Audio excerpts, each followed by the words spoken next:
다윗 왕이 여호와 앞에 들어가 앉아서 이르되 여호와 하나님이여 나는 누구이오며 내 집은 무엇이기에 나에게 이에 이르게 하셨나이까. 하나님이여 주께서 이것을 오히려 작게 여기시고 또 종의 집에 대하여 먼 장래까지 말씀하셨사오니 여호와 하나님이여 나를 존귀한 자들같이 여기셨나이다. 주께서 주의 종에게 베푸신 영예에 대하여 이 다윗이 다시 주께 무슨 말을 하오리이까. 주께서는 주의 종을 아시나이다. 여호와여 주께서 주의 종을 위하여 주의 뜻대로 이 모든 큰 일을 행하사 이 모든 큰 일을 알게 하셨나이다.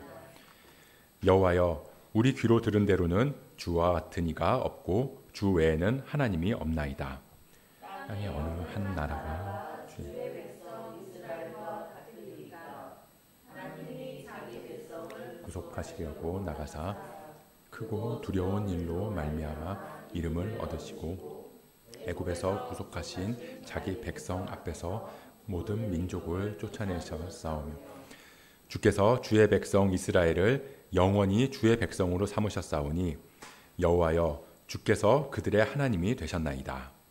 여호와여 이제 주의 종과 그의 집에 대하여 말씀하신 것을 영원히 견고하게 하시며 말씀하신 대로 행하사 견고하게 하시고 사람에게 영원히 주의 이름을 높여 이르기를 만군의 여호와는 이스라엘의 하나님 곧 이스라엘에게 하나님이시라 하게 하시며 주의 종 다윗의 왕조가 주 앞에서 견고히 서게 하옵소서.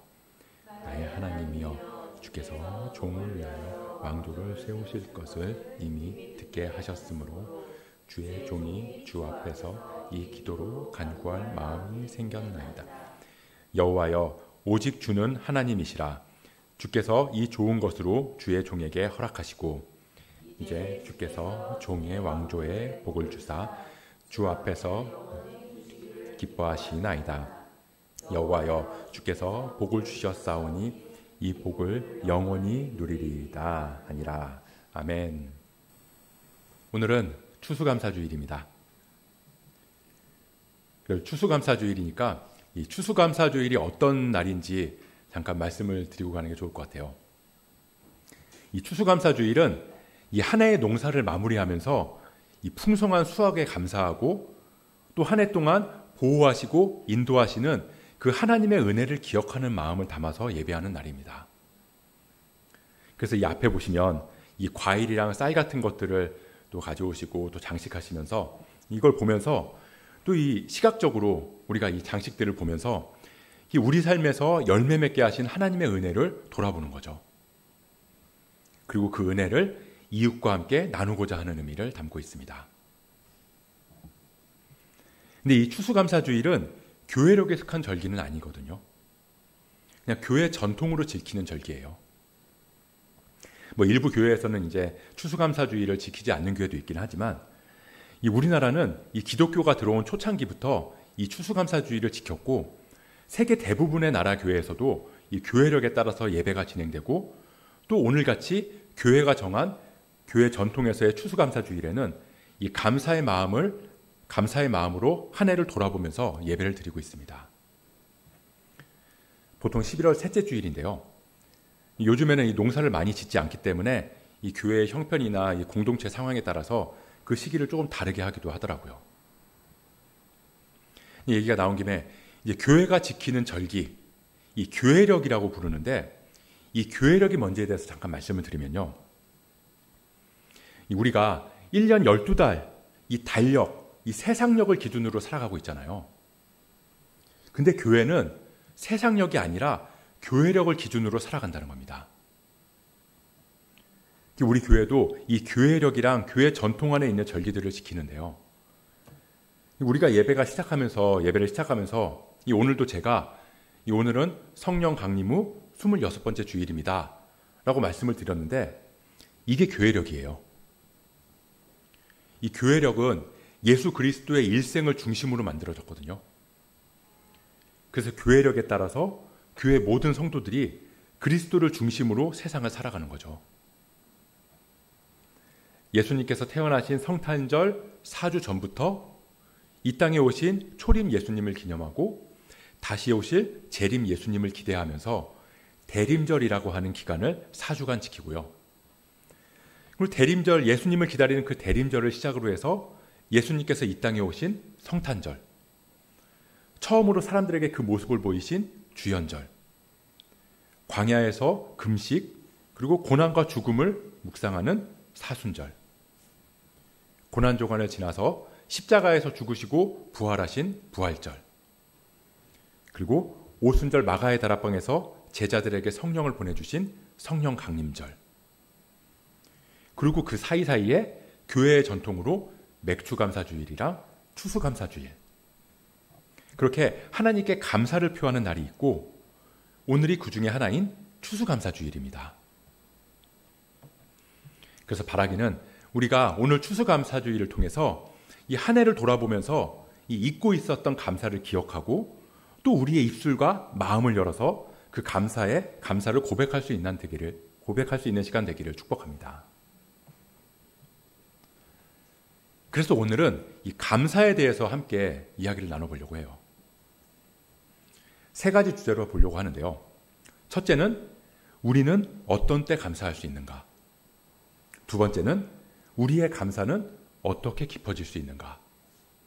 그리고 마지막 3번째는 우리의 감사는 어디까지 나아가야 하는가?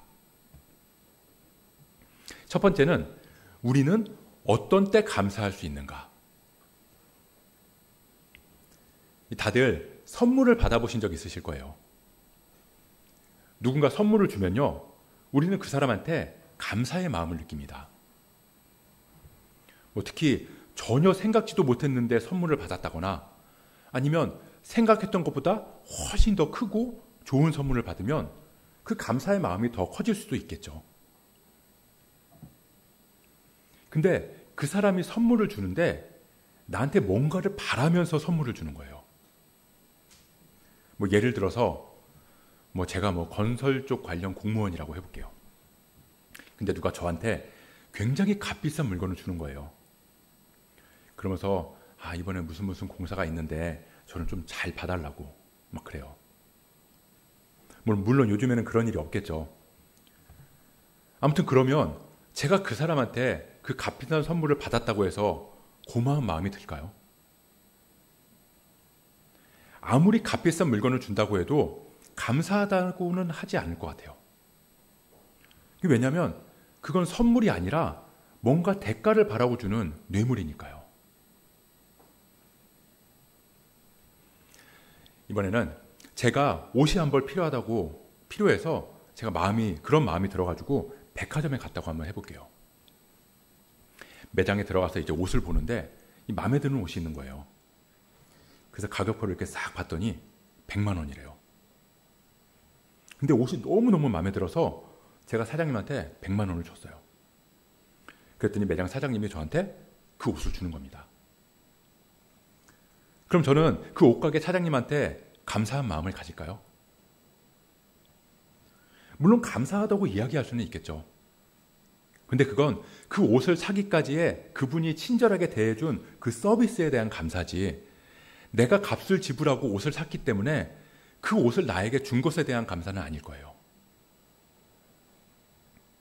근데 저는 백화점 근처도 못 가는 사람이에요. 100만 원은 고사하고 지갑에 1,000원짜리 한 장도 없어요. 근데 옷이 필요해요. 근데 옷을 살 능력은 없고.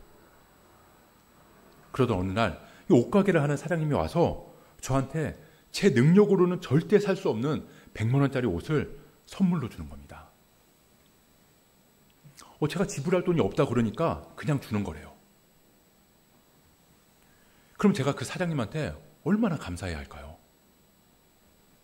내가 뭐 한 게 있다고 이렇게 귀한 걸 주시냐 그러면서 아마 그 사장님한테 계속 감사하다고 말하지 않을까요? 아마 말이 아니라 진심에서 우러나오는 감사일 거예요. 오늘 우리가 읽은 본문은 다윗의 감사기도라고 하는 표제가 붙은 본문입니다. 우리 읽은 본문 바로 앞에 있는 17장 1절부터 15절은 일명 다윗 언약이라고 부르는 내용인데요. 하나님께서 다윗에게 약속하신 거예요. 내가 너를 이스라엘의 주권자로 삼겠다. 내가 내 후손들을 통해서 내 후손 중에서 하나를 세울 건데 그를 통해서 왕위를 영원히 견고하게 하겠다. 다윗이 이 하나님께서 해주신 그 약속을 받고 제일 먼저 뭘 했냐면요. 기도를 했다는 거예요. 하나님께 드리는 감사를 기도로 반응하고 있다는 겁니다. 다윗의 이런 모습을 통해서 이 하나님의 백성들이 하나님께 감사하는 마음을 드릴 수 있는 가장 적절한 모습이 기도라고 하는 걸 우리는 알 수 있는 거죠. 그렇다면 다윗은 어떻게 감사할 수 있었을까요? 우리 오늘 본문 16절 말씀을 같이 한번 읽어보도록 하겠습니다. 16절 말씀입니다. 시작.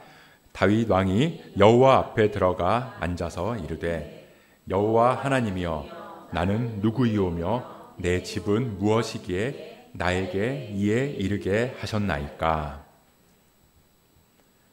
이 다윗이 자기가 어떤 존재였는지를 생각하면서 감사를 시작하고 있다는 겁니다. 나는 누구이며 내 집은 무엇이기에. 다윗은 목동이었거든요. 사람을 상대하는 게 아니라 짐승을 상대하던 사람이었어요. 게다가 이 8형제 중에서 막내예요. 지금이야 막내가 귀엽다고 사랑받고 그러긴 하지만 당시에는 아니었거든요.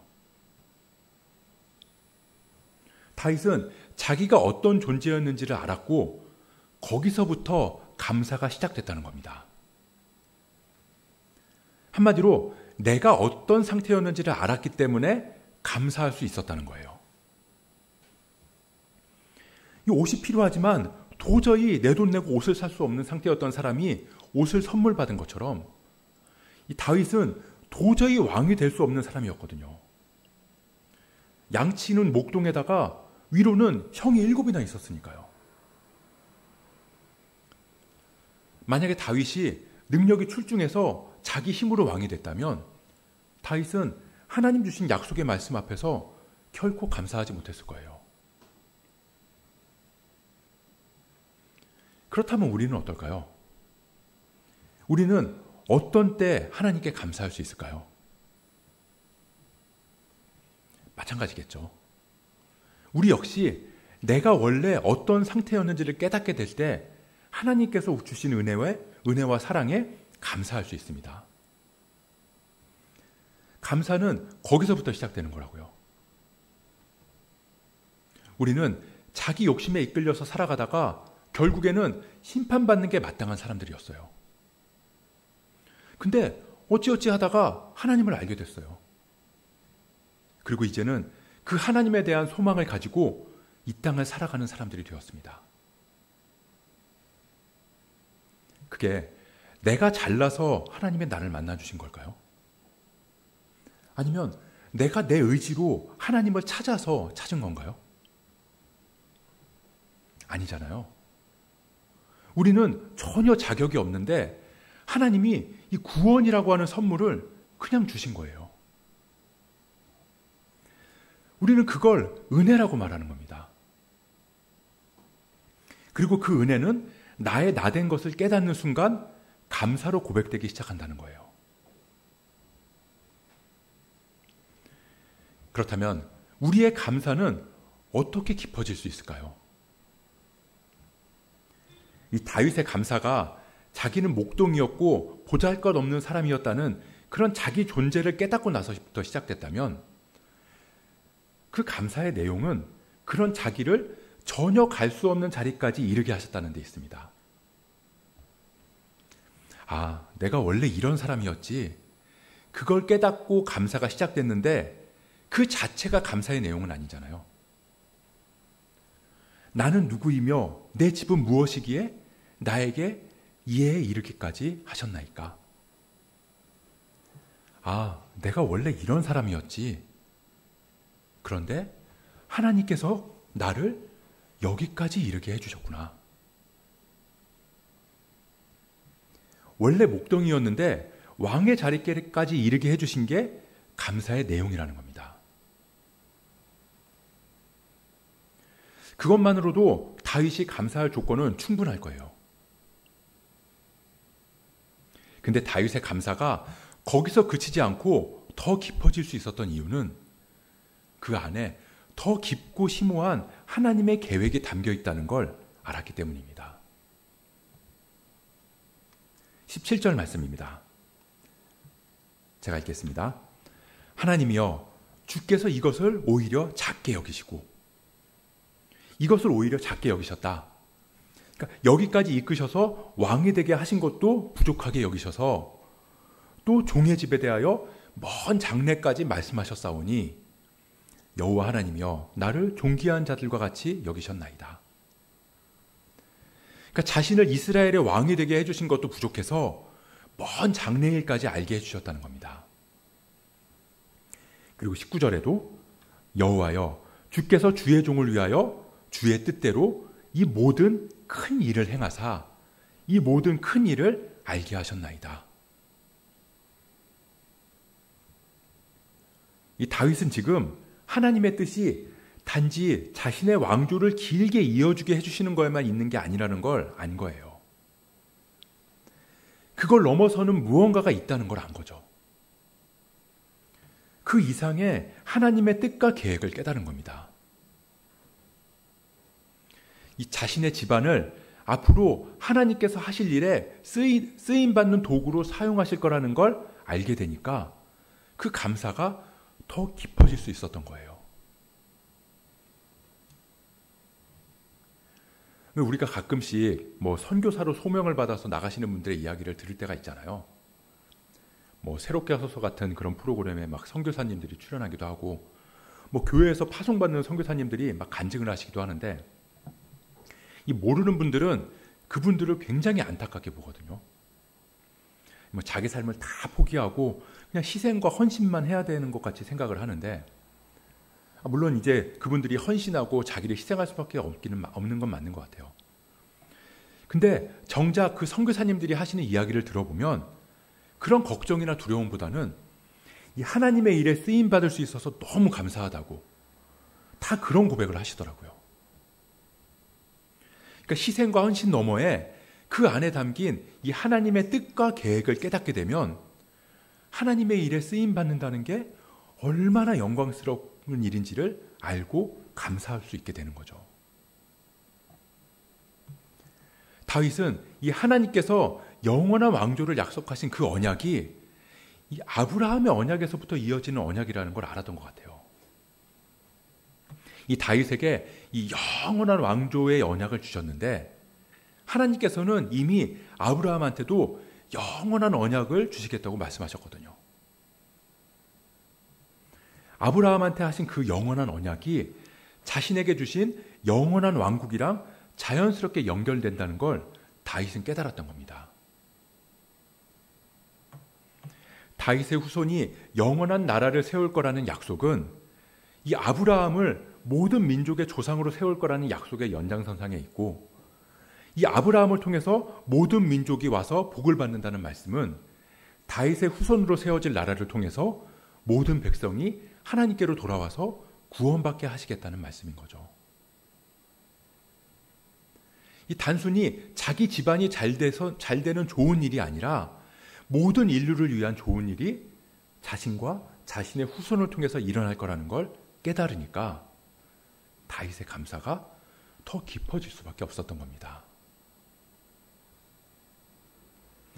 20절부터 22절은 다윗의 찬양인데요. 이 감사가 깊어지니까 이 자연스럽게 찬양을 하는 거예요. 하나님이 얼마나 위대하신지, 하나님 주신 은혜가 얼마나 큰지 그걸 깊이 깨달으면 깨달을수록 감사도 깊어지고 찬양도 깊어질 수밖에 없다는 겁니다.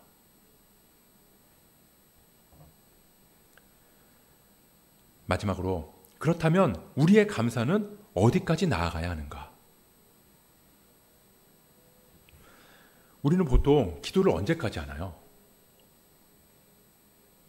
기도하면서 하나님의 뜻이 뭔지를 깨달았어요. 하나님께서 나를 통해서 이런 일들을 이루려고 하시는구나. 그걸 알게 됐다면 더 이상 기도하지 않아도 하나님의 뜻은 이루어지는 거 아닌가요? 우리한테 그 뜻을 알리셨으니까 하나님께서 행하시기만 하면 되잖아요. 내가 기도해서 그 뜻을 바꿀 수 있는 것도 아니고요. 근데 다윗은 이 하나님의 뜻을 깨닫고도 감사의 기도를 멈추지 않았다는 거예요. 오히려 그 뜻을 알았기 때문에 그 뜻이 이루어지기를 위해서 더 열심히 감사하고 더 열심히 기도했다는 겁니다. 23절, 24절 말씀인데요. 여호와여, 이제 주의 종과 그의 집에 대하여 말씀하신 것을 영원히 경고하게 하시며 말씀하신 대로 행하사 경고하게 하시고 사람에게 영원히 주의 이름을 높여 이르기를 만군의 여호와는 이스라엘의 하나님 곧 이스라엘에게 하나님이시라 하게 하시며 주의 종 다윗의 왕조가 주 앞에서 견고히 서게 하옵소서. 자신에게 하신 약속을 말씀대로 행해 주시고 그로 인해서 사람들, 여기서 사람들은 하나님을 모르는 이방 사람들을 의미하는데요. 그러니까 모든 사람들이 하나님을 알고 하나님의 이름을 높이기를 원한다고 기도하고 있는 거예요. 다시 말하면 다윗은 자신에게 베푸신 은혜를 감사하는 데서 그치는 게 아니라 그 약속이 실현되기를 위해서 기도했고 그로 인해서 하나님의 이름이 높임을 받기 위해서 기도했다는 겁니다. 자신을 향한 하나님의 크고 높으신 뜻이 실현됨으로 인해서 많은 사람들이 하나님께로 나아오기까지. 다윗의 감사는 거기까지 나아갔다는 거예요. 그래서 다윗은 다윗 왕조가 영원히 복을 받게 해달라고 당당하게 기도할 수 있었던 겁니다. 이게 무슨 말이냐면 다윗 왕조가 영원한 복을 받게 해달라는 기도가 어찌 보면 자기만을 위한 이기적인 기도처럼 보이지만 다윗은 자신에게 주신 복이 하나님 나라를 임하게 하실 그 하나님 뜻이랑 연결되어 있다는 걸 봤기 때문에 그 일을 위해서 자기를 위한 기도를 할 수 있었던 거죠. 다윗 왕조를 위한 기도가 곧 하나님 나라를 구하는 기도가 되는 거니까요. 우리도 마찬가지입니다. 우리가 우리 자녀들을 위해서 기도하고 우리 가정을 위해서 기도하고 우리 교회를 위해서 기도하는데 그 기도가 단순히 나를 위한 그런 이기적인 기도가 되지 않을 수 있는 이유는 우리가 우리 자녀를 통해서 우리 가정을 통해서 우리 교회를 통해서 이루실 축복 그 너머에 하나님의 뜻과 그를 통해서 이루실 하나님 나라를 깨닫기 때문이에요. 우리 기도가 하나님 나라의 실현과 어떻게 연결되어 있는지를 생각하고 기도한다면 우리의 기도는 나만의 기도가 아니라 하나님 나라를 위한 기도가 될 수 있다는 겁니다. 오늘은 추수감사주의를 맞아서 여러분들은 어떤 감사를 드리셨나요? 나의 건강을 지켜주신 거에 대한 감사, 나의 사업이 잘 되게 해주신 거에 대한 감사, 나의 자녀들이 잘 자라게 해주신 거에 대한 감사. 맞습니다. 그 모든 것들이 다 하나님의 은혜예요. 내가 내 힘으로 건강을 지킬 수도 없고 성공을 이룰 수도 없고 내 힘으로 자녀를 책임질 수 없는 존재라는 걸 그걸 아는 것부터 우리의 감사가 시작되고 그럼에도 그 모든 것들을 우리에게 은혜로 부어주셨기에 우리는 감사할 수 있습니다. 하지만 우리의 감사는 거기서 머물러 있을 수 없어요. 다윗의 감사가 깊어졌던 것처럼 우리의 감사도 깊어져야 됩니다. 나에게 건강을 주시고 사업을 잘 되게 해주시고 자녀들을 잘 자라게 해주시는 것, 그 너머에 있는 하나님의 뜻을 깨닫고 그 모든 은혜가 하나님 나라와 연결돼서 하나님의 일에 쓰임받는 도구로 사용될 거라는 걸 알게 되면 우리의 감사는 더 깊어질 테니까요. 그 일들을 위해서 우리가 감사를 멈추지 않고 우리의 기도를 멈추지 않는다면 우리의 감사는 하나님의 기쁨이 되고 우리의 기도는 하나님 원하시는 기도가 되는 줄 믿습니다. 우리 마지막으로 26절, 27절 말씀 같이 한번 봉독해 보도록 하겠습니다. 시작. 여호와여 오직 주는 하나님이시라.